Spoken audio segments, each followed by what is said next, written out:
old and in with the new, because everything that you need to know from the world of entertainment is the latest and nothing but that. Hey there, you're tuning in to Unscripted on WION, and I'm Francesca Mascarenas, bringing you the latest celebrity buzz, movies, music, fashion and more. This week on the show, I'm chatting with actor-sibling duo Huma Qureshi and Saqib Saleem. I've got you all the winners and highlights from the Billboard Music Awards and the Cannes Film Festival, and Aaron's sartorial quest takes him to the Cannes red carpet.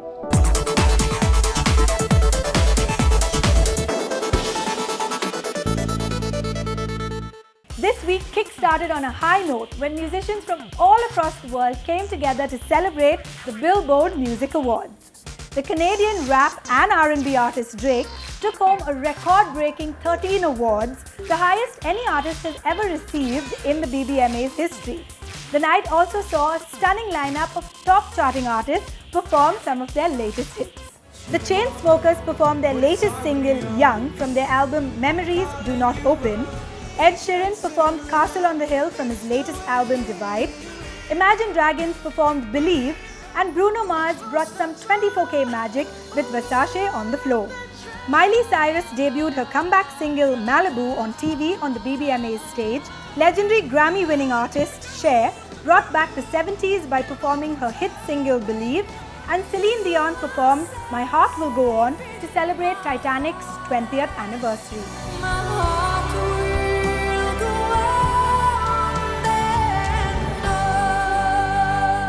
The Cannes Film Festival celebrated its 70th anniversary by bringing together film royalty as well as former Palme d'Or winners. The celebrities in attendance were Will Smith, Charlize Theron, Tilda Swinton, Nicole Kidman, Uma Thurman, Marion Cotillard, Jessica Chastain and Isabelle Huppert. The famous Cannes red carpet rolled open for a throng of celebs putting their best fashion foot forward at this year's festival. Jane Campion, the only woman Cannes laureate, premiered her 6-part TV drama series for BBC, Top of the Lake, China Girl. American director and screenwriter Sofia Coppola brought her remake of the 1971 Clint Eastwood movie, The Beguiled, and its star cast, Colin Farrell, Nicole Kidman, Kirsten Dunst, and Elle Fanning. Clint Eastwood celebrated the 25th anniversary of his Oscar-winning movie, Unforgiven. French actress Isabelle Huppert, Oscar-nominated for Elle this year, was honoured with the Woman in Motion Award at the festival. And Netflix's big Cannes debut, Okja, featuring Tilda Swinton and Jake Gyllenhaal, also in competition for the coveted Palme d'Or this year, surrounded itself in controversy after the president of the Cannes jury this year, Pedro Almodovar, expressed his sentiment against films being screened at the festival before a traditional theatre release. And I synthesized.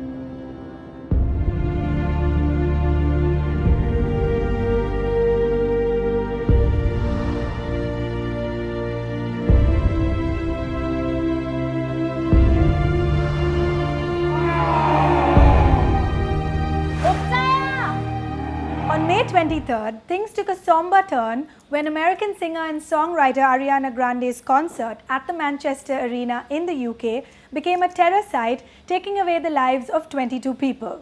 Ariana was performing a concert for her world tour in support of her third studio album, Dangerous Woman, and was scheduled to perform at the London O2 Arena, but both shows and all her performances until June 5th will be cancelled. Filmmakers and fans at Cannes observed a minute's silence for the victims of the Manchester bombing, condemned by the film festival's organisers as an attack on culture, youth and joyfulness. Flags were seen flying at half-mast. Members from the global music fraternity also rose in solidarity to send out their thoughts and prayers to those affected. While some took to Twitter to send out messages of support, love and peace, Miley Cyrus dedicated her performance at The Voice finale to the victims of the tragedy. I'd like to dedicate this song to my good friend Ariana Grande and everyone who experienced that horrific attack yesterday. Our hearts are with you. And Harry Styles stopped his concert in Mexico midway to observe a minute of silence for the affected.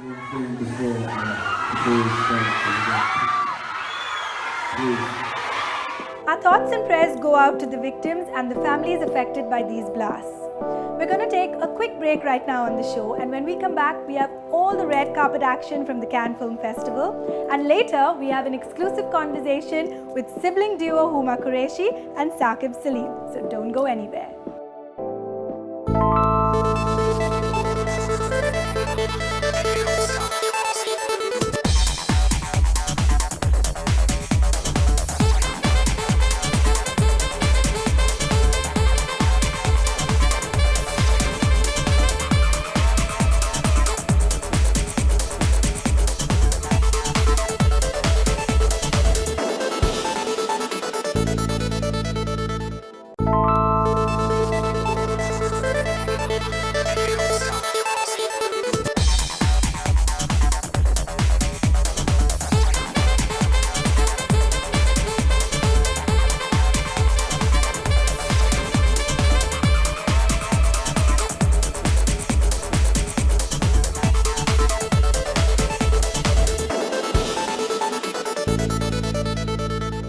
Welcome back. You're tuning in to Unscripted with me, Francesca, right here on WION. Now, over the years, the Cannes Film Festival has become not just a celebration of films, but also a celebration of fashion. The Cannes red carpet grandstands celebrities from around the world in their designer best, and this year was no different either. And to give you all the details, here's Aaron with a comprehensive red carpet report straight from the French Riviera.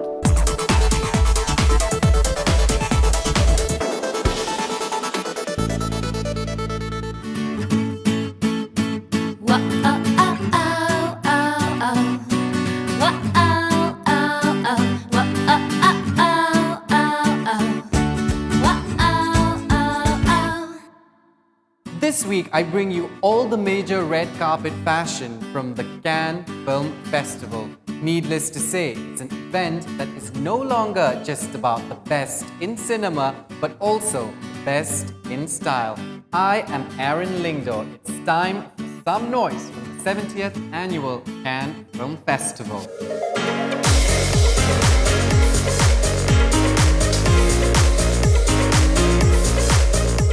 Nicole Kidman is no stranger when it comes to the red carpet. She showed up for the premiere for The Killing of a Sacred Deer in an ensemble that took 150 days to construct and 180 yards approximately of silk tulle. A very classic couture silhouette, but it also reflects a modern approach. When it's Nicole, always expect the newest, most exciting and chic look.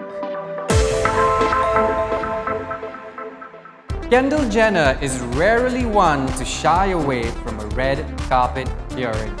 She led the pack in a flowing white one-shoulder couture gown by Giambattista Valli. Now that dress has got everything without pretense. You can flaunt of your legs, your collarbones, and incorporate in some drama and still look like $1,000,000.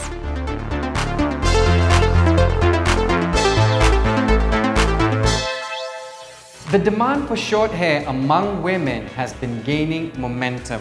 From Michelle Williams to Kristen Stewart, everyone seems to have a pre-event day with the scissors. The buzz cut is officially in, but what's striking was the Chanel suspender skirt and peach top. A clear message that no one tells Kristen what she can and cannot wear. Closer home, Aishwarya Rai Bachchan looked ravishing in a red gown by Ralph and Russo. Though the look is a winner per se, however, it's something that we continue to see every year and on nearly everyone at the red carpet. Tilda Swinton, meanwhile, made a major wardrobe statement. She sported a chic, floor-length gown that clinched at the waist to showcase her physique. Pay attention to the statement shoulders, ice blonde tresses, and a quirky gold earpiece around one ear. And that's exactly how you push boundaries. My favorite this year is Emily Ratajkowski's lace off-the-shoulder dress. Now, let me break this down for you. It's a crazy jumpsuit with a train around the waist. Kudos to designer Peter Dundas. he is clearly changing the red carpet game. Speaking of change, our very own Deepika Padukone made heads turn in a green, single-shouldered Brandon Maxwell dress. The front slit is aptly placed, bearing her sexy long legs, and brownie points for the dramatic eye makeup that went perfectly with the outfit. An unexpected twist, I say. And the Kill Bill fame, Uma Thurman, graced the red carpet wearing a white skirt with a biker leather jacket. Well, you heard me right, a black leather biker jacket. Now, I guess that's one of the many reasons how Bill was killed. The Bill story aside, it's been a big year for films as well as fashion. And as long as we still have the Cannes Film Festival, we are not running short of sexy get-ups and high glamour anytime soon.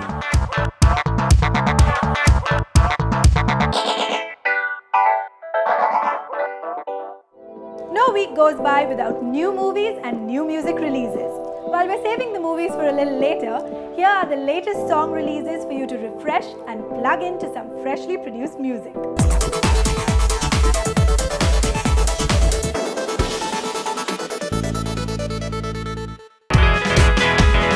It's a brand new week, which means brand new music releases and brand new moves on the popularity charts. Miley Cyrus's latest single Malibu is the newest entrant on the Billboard Hot 100 Songs chart. Currently at number 1 in its first week of tracking, is only expected to rise up the ranks of popularity charts with its growing popularity every day. What a comeback, Miley!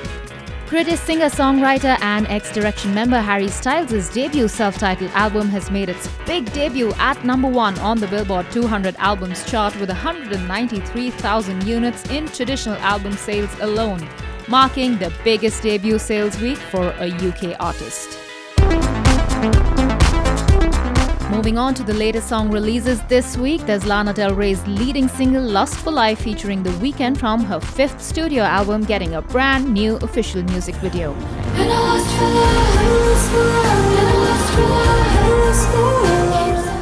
Last of the One Direction members to mark their debut as a solo artist, Liam Payne has finally released his debut single Strip That Down featuring American rap artist Quavo. For now, it's just a lyric video, but considering this is Liam's debut single, fans are awaiting an official music video with bated breaths, and we are hoping Liam shall deliver. You know I love it when the music's loud, but come on, strip that down for me. It's time for another quick breather on the show, but don't go anywhere because when I come back, I have an exclusive conversation with sibling duo Huma Qureshi and Saqib Saleem, who are chatting about their first film together, Dobara. So stay tuned.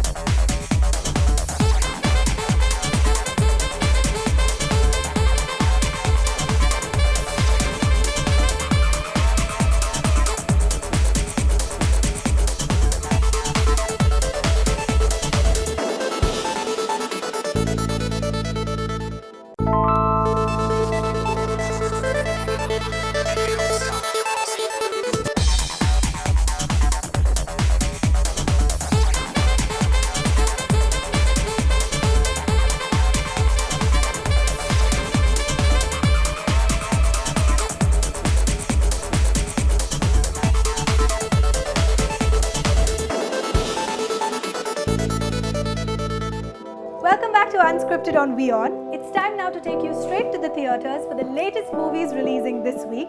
And you can block your dates because I've got you the latest movie trailer releases. And hey, you can thank me later.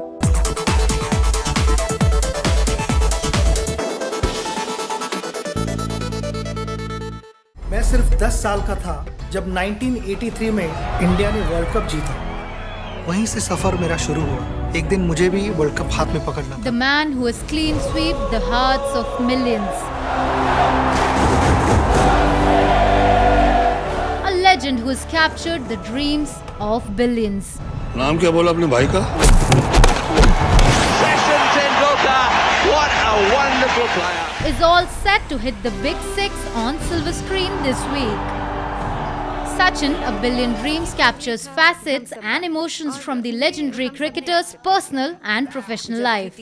Starring Sachin Tendulkar, Mahendra Singh Dhoni and Mayuresh Pem, the film directed by James Eskin has been declared tax-free in the Indian states of Orissa, Kerala and Chhattisgarh. हर खिलाड़ी को निराशा के बाद अपने पैरों पे खड़े होकर लड़ना जरूरी होता है. There's a major exploration afoot. Terrible disease, murderous savages. The journey may well mean your life. Revive your love for history with Charlie Hunnam and Robert Pattinson in this true life drama centering around British explorer Colonel Percival Fawcett, who disappeared while searching for a mysterious city in the Amazon in 1920s. Considered impossible to exist. It may well write a whole new chapter in human history. The American biographical adventure drama has been written and directed by James Gray. May well predate our own. I call it Z, the ultimate piece of the human puzzle. Get set to sail another journey with the 5th installment of the Pirate series. The American explorer fantasy film Pirates of the Caribbean Dead Men Tell No Tales stars Johnny Depp, Javier Bardem and Brenton Thwaites among others. Find Sparrow for me and relay a message from Capitan Salazar and tell him. Witness another twisty tale of Captain Jack Sparrow and his old nemesis, the evil Captain Armando Salazar, who has escaped from the Devil's Triangle and is determined to kill every pirate at bay. Well, why are you still sitting here? The pirates are already waiting for you in cinemas near you.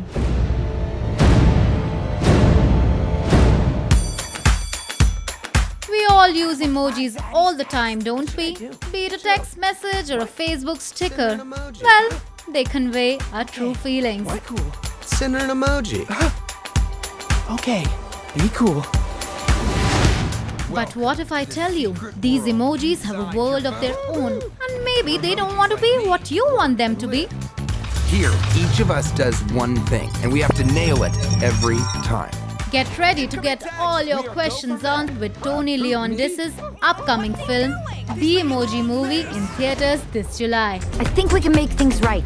We just have to go to a place where no emoji has gone before. The film starring TJ Miller unlocks the never-seen-before secret world inside your smartphones. The greatest place ever! Candy Crush. Enemies to the east. Enemies to the west. With only 13 episodes left to the much-awaited season of the American drama series Game of Thrones, the makers ensure the audience is still in a tizzy.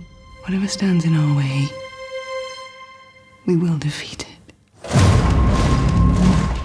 The conflict, the action, the dragons, and the final power play to the Iron Throne is back as the makers reveal the latest look from the upcoming series.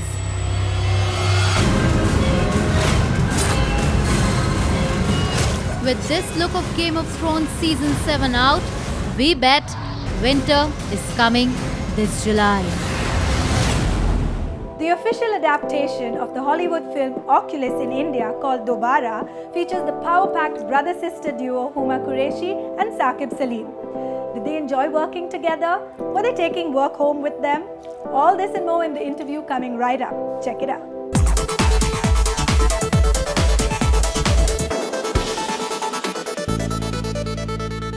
Now, I've got with me today a set of siblings, a brother-sister duo who will be seen on screen for the first time together in their film Dobara. I'd like to welcome Huma Qureshi and Saqib Saleem. Thanks so much for joining me. Hi Francesca, how are you doing? Very good, thanks. So Huma, the last time we met, I remember you were very excited about this project that you were working on with your brother and you wouldn't tell me anything about it. I promise, she really was. So I wanted to ask, how come you all chose this genre, like this concept? Why horror? Because I think in India it's a bit challenging, right, to have horror films. Precisely for that reason. We chose it precisely for that reason. We think, both of us, Huma and me, think alike on this, that it's been more than 5-10 years that we've had a genuine horror film coming from India. But when we have films coming from Hollywood, like The Conjuring comes here, The Ring comes here, all these films come here and they do really, really well. So there's definitely an audience for horror films, but we have not been able to provide them with that genuine horror film. We somewhere club horror with there's a new genre that's come up called Horror-X. I have nothing against it, but I think अगर Horror-X films बन सकती हैं तो I think horror films can also be made. And this is our humble, genuine experiment / attempt at the horror genre because we think India needs a genuine horror film. Were you all always looking forward to working with each other? Or was it something that just came up? Huma should answer this. We spoke about it, to be very honest. We spoke about that we should do a film together, 2 actors in the family. Might be fun. Well, we didn't know it was going to happen so early on in our careers, to be very honest. We didn't know it was going to be horror because I think the genre chose us rather than the other way around. Okay, I'm sure 100 people have already asked you how it was to work with each other. Yes. But I'm still curious to know, were you all able to like just disconnect after pack up, or were you all taking work home with you all? Well, there are good days and there are bad days. Let's just put it like that. I mean, like any other sibling relationship, you know, sometimes, some days you're like, oh wow, this is so cool, and you get me and I get you. What a great co-actor. And we so much great energy, we vibe each other, we get each other. And some days you're just like, oh God, I can't deal with this, and this is so frustrating. And all the negative things about your sibling, that your sibling has as a personality trait also come on set. So it's like a double. So anyway, work is stressful, and then that personality trait is there. So it's like I said, there are good days and there are bad days, you know, like. All I like to say is that it's difficult because you know the person too well, and sometimes the lines get blurred between the fact that she is my sister, but also my co-actor. So sometimes that gets very difficult to manage, but I had to genuinely tell myself, okay, Saqib, you're doing this film with Huma, but she's a co-actor. Don't treat her like a sister on set, because if I didn't want to take any advantage that I wouldn't take with any other co-actor, because I wanted to give her her space and I wanted my space. So you all both started your careers relatively around the same time. So has there been any sort of sibling competition, or are you just each other's best critics? No, I think there is competition, but there is also love. And even when we criticize each other, we know for a fact that it comes from a good place. We want each other to become better. And very early on in our careers, Huma and me decided we'll find too many people in the world who will be like, "Arey, wo kya shot diya tumne yaar? That right look you gave, no audience is going to go crazy." But there'll be very few people who will say, "That shot wasn't good." And even if there are, I might not take it in the right way because it's coming from somebody I don't know.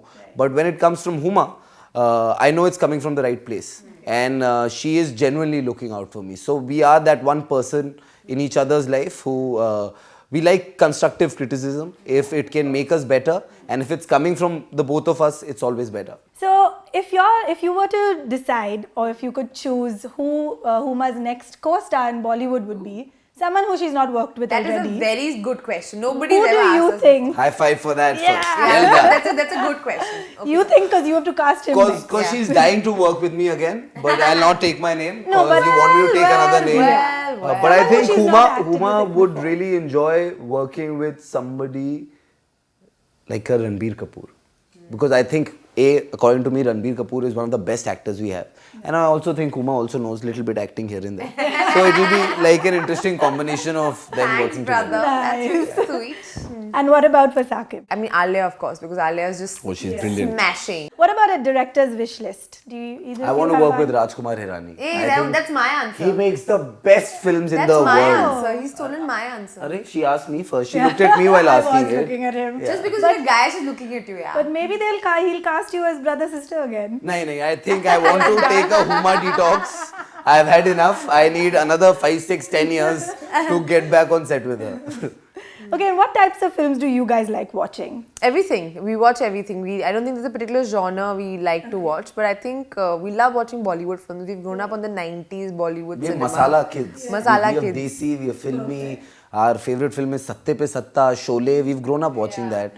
But also now we've become slightly, we see world cinema also. No, I enjoy. I think world Saqib's cinema like, why is do you watch great. all these boring? Like, I like all these boring. Like great, French cinema is great, but it's very slow. I know. I'm a masala boy. And the subtitles? I'm like, am I going to watch the film or going to read the subtitles? See, I'm not even watching the performance. I like my Bollywood masala, but I also like little arty films. I mean, I'll be honest. I like talking about your cinema and that shot. I think Saqib was like, It was really lovely chatting with the both of you. I wish Damara all the very best. Saqib still hasn't flirted with you. Tell everybody when is the film releasing. For sure. When is it releasing? 2nd June. So what are you doing on 2nd June? See? I'm gonna watch the film. Why? We won't have like a private screening beforehand. I would take you for the film. You want to go on a private screening? Private screening. Okay, I'll be there privately. I'll be there privately for this private screening. That's what he's not done. He still hasn't flirted with you. Okay, off cameras, but on camera. I'll talk to you later, darling. My number is. So that was a conversation with Huma Qureshi and Saqib Saleem, who are acting together, like I said, in their first film, Dobara, which is in theatres on the 2nd of June. That brings us to the end of another episode of Unscripted. Remember, you can tweet to us at WION_Unscripted because we'd love to get your feedback. I'll be here at the same time next week, only on WION. Thanks so much for watching. I'm Francesca. See ya.